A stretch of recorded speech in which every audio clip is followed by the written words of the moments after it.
गर्भावस्था हा फक्त बाळाच्या वाढीचा काळ नसतो, तर प्रेम, संस्कार आणि सुंदर विचारांचा प्रवास असतो.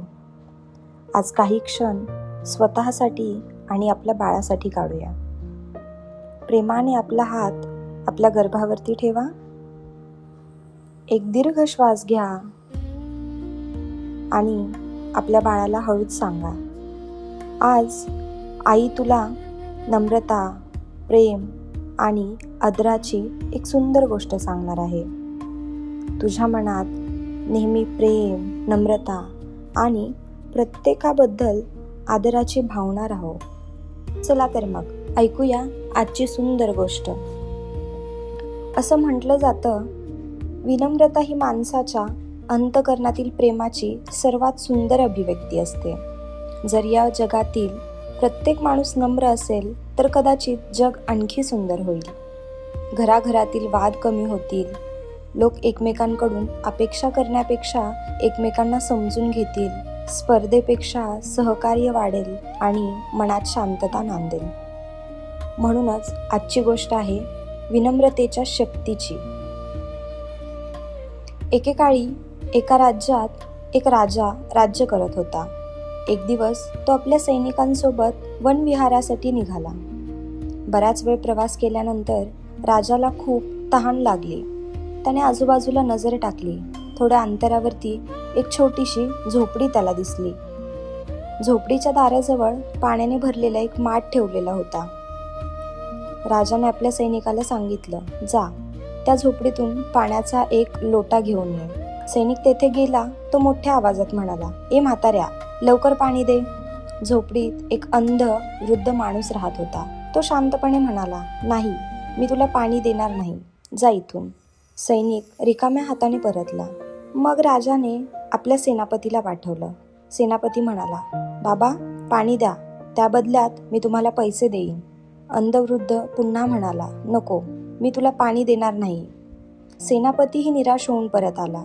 शेवटी राजा स्वतः त्या झोपडीकडे गेला. झोपडीसमोर पोहोचताच त्याने त्या वृद्धाला नम्रपणे वाकून नमस्कार केला आणि अत्यंत प्रेमाने म्हणाला, बाबा, मला खूप तहान लागली आहे, कृपया करून मला पाण्याचा एक लोटा मिळेल का? वृद्धाच्या चेहऱ्यावरती हसू उमटले. ते म्हणाले, या महाराज, तुमच्यासारख्या सज्जन माणसांचं माझ्या छोट्याशा झोपडीत मनापासून स्वागत आहे. त्याने प्रेमाने राजाला बसवलं, थंड पाणी दिलं आणि राजाने ते पाणी समाधानाने पिलं. पाणी पिल्यानंतर राजाने हसत विचारलं, बाबा, तुम्हाला तर दिसत नाही, मग तुम्ही कसं ओळखलं की आधी आलेला सैनिक होता, दुसरा सेनापती होता आणि मी राजा आहे? वृद्ध बाबा हसले आणि शांत आवाजात म्हणाले, महाराज, मला माणसाचा चेहरा दिसत नाही, पण त्याची वाणी ऐकू येते. पहिला माणूस अहंकाराने बोलत होता, म्हणून तो साधा सैनिक असावा असं मला वाटलं. दुसरा थोडा गोड बोलत होता, पण त्याच्या शब्दात अधिकार होता, म्हणून तो सेनापती असावा असं मला वाटलं. आणि तुम्ही नम्रतेने नमस्कार केला, आदराने बोललात, म्हणून मला समजलं की तुम्ही नक्कीच मोठे आणि संस्कारी राजा असाल. तो पुढे म्हणाला, माणसाची ओळख त्याच्या कपड्यांनी होत नाही, त्याच्या बोलण्यावरून होते. जो जितका मोठा तितकाच नम्र. राजा हे ऐकून भारावून गेला. त्याने त्या वृद्धाला प्रणाम केला आणि मनोमन ठरवलं, राजे पण नम्र स्वभावामुळे मिळतं. या गोष्टीतून मिळणारा सुंदर संस्कार, विनम्रता म्हणजे स्वतःला कमी समजणं नाही, तर प्रत्येकाला आदर देण्याची सुंदर वृत्ती होय. नम्र माणूस कधीच अहंकार करत नाही. तो आपल्या ज्ञानाचा, संपत्तीचा किंवा यशाचा गर्वही करत नाही. उलट तो प्रत्येकाशी प्रेमाने बोलतो आणि म्हणूनच प्रत्येकाच्या मनात आपलं स्थान निर्माण करतो. लक्षात ठेवा, नम्रता हा माणसाचा सर्वात सुंदर दागिना आहे. आता आपल्या पोटावरती प्रेमाने हात फिरवा आणि आपल्या बाळाला हळूच सांगा, बाळा, तू नेहमी नम्र राहशील, तू प्रत्येकाचा आदर करशील, तुझ्या बोलण्यात प्रेम आणि गोडवा असेल, तू खूप मोठा होशील, पण तुझ्या मनात कधीही अहंकार येणार नाही.